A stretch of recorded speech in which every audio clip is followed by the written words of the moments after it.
खगेन्द्र सुनार र आइजिपी को खतरे ब्याटल चलेको रहेछ।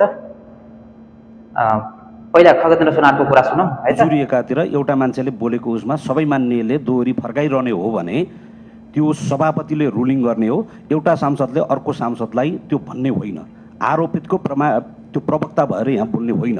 पीडितको विरुद्धमा यत्रो झग्ने भ्रष्टाचार जस्तो आरोपको एउटा समितिभित्र छलफल भइरहेको छ। पीडितको विरुद्धमा छलफल गर्ने भन्ने हुन्छ?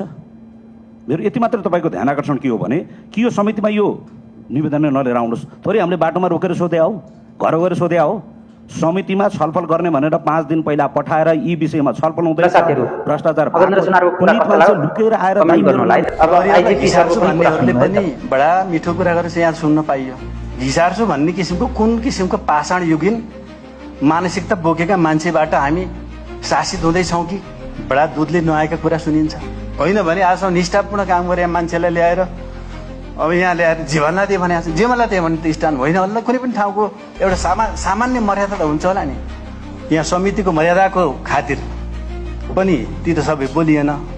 त्यहाँ चाहिँ अब सजिलो चाहिँ गाली गलोजै गर्नु रहेछ मञ्चमा बसेर। ल साथीहरू त्यो सिक्न पायो। यो हुर्मुते किसिमको आइजिपी सरको यो परिस्थिति। ल साथीहरू खगेन्द्र सुनारको या आइजिपी सरको कस्तो कुरा राम्रो लाग्यो सबैजनाले आफ्नो आफ्नो प्रतिक्रिया दिनु होला र साथै सेयर पनि गरिदिनु होला है त।